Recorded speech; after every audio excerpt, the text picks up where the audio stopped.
I think it's fair to say that a year and a half ago, people were a lot happier than they were now for reasons that only the top minds, the Mensa members on Earth, could decipher. It was an easier time where we had to only worry about World War III, killer bees, and half of California burning. But now we have to worry about something far more dangerous, far more sinister. Like Loki and the Tesseract and Marvel's Avengers, we have a true danger on our hands, and it has to do with all of us.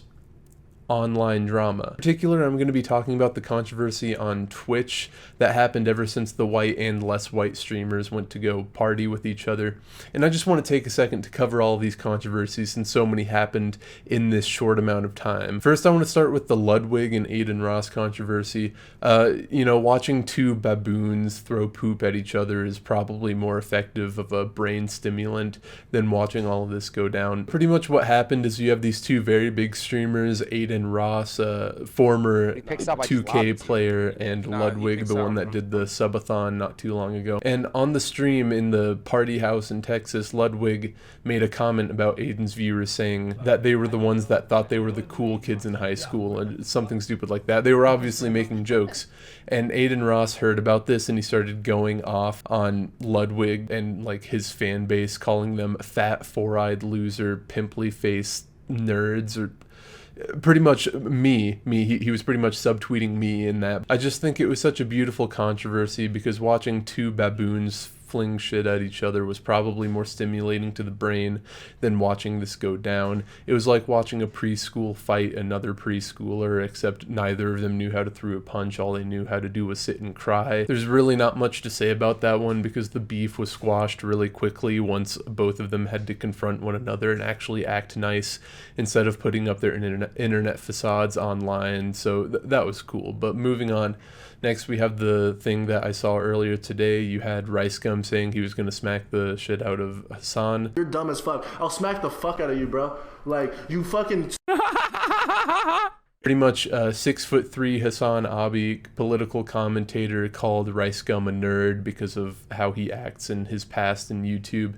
And 5'8" RiceGum, in response to this, in his nasally voice, sucking the mucus straight from his throat, said that he was going to smack the shit out of Hasan Piker. And he proceeded to rant for about 5 to 10 uninterrupted minutes of not only his deafening Twitch notifications, which he got ad nauseum, but also with him complaining to Hasan, saying how he wasn't a nerd and how he only does YouTube for money. And I think that's pretty clear. We've seen RiceGum's content before. All he does is buy stuff and show off his clout to all of his, 5-year-old fans. And obviously RiceGum, the benevolent being that he is, had to have started the game with some powerful content, with some absolute slappers, bangers, the Beatles of the YouTube world. So let's see where he started. Let's watch his first video.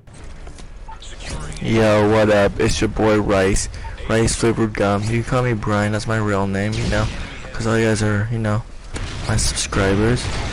I'm 15, I live in Vegas, I like to play COD, I've been playing for 2 years.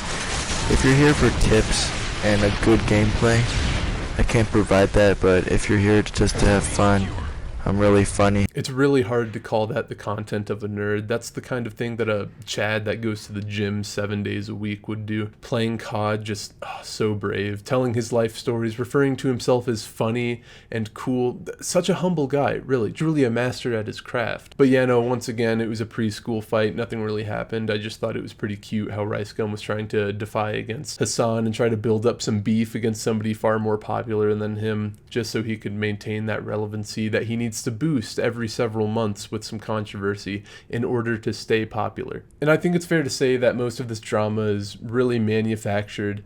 If you have a lot of famous people in one area grouped together, it's like an amoeba, they're gonna pull other people in. And these smaller streamers and smaller YouTubers are going to try to make something of this group getting together because the internet loves a good beef when none is deserved, especially when it's just a bunch of friends getting together. That's why you have like RiceGum, Adin Ross, even though Adin Ross is a lot bigger, but you have RiceGum and this other dude that are sort of just complaining to this group of people trying to get their little 15 minutes of fame to hopefully jumpstart their career. And that's completely fine. I have no issue with that. hold to your ideals, do whatever you want in order to get internet famous. I'm completely fine with that, even though I have no place to say anything. I mean, I guess that is what I'm doing right this second, so it's whatever. You can't forget about Dream, though, and how he finally admitted that he cheated. You know, it's a really dangerous area to tread on this because Minecraft stands sort of go hard in the paint. But, you know, I feel like a lot of the criticism towards Dream is justified, considering it took him, like, many months in order to admit that he cheated. And he's saying that he did it by accident, that he had mods in his mod folder that just so happened to affect his drops on mobs, and that somehow, even though it's such a glaringly obvious mistake, took him several months in order to admit to. And he, like I said, he said it's an accident. Though personally, my hot take, if you will, I don't think it was an accident. I think it took him a really long time to get over the shock of being discovered and come up with a pretty valid reason as to why he had those. And what's the better reason than saying that it was a mistake? It totally could have been a real mistake, but I'm not quite convinced because Dream isn't a demigod. He isn't an omnipotent being. He's also just another clout chaser like all of us are. And he's also prone to mistakes like that. And I thought it was super defensible until he went on his stream and proceeded to hate watch all of the videos that he could find that criticized him, including Video Game Donkey, which he seriously criticized, even though Video Game Donkey, not a word that comes out of his mouth, even in his main reviews, are not jokes.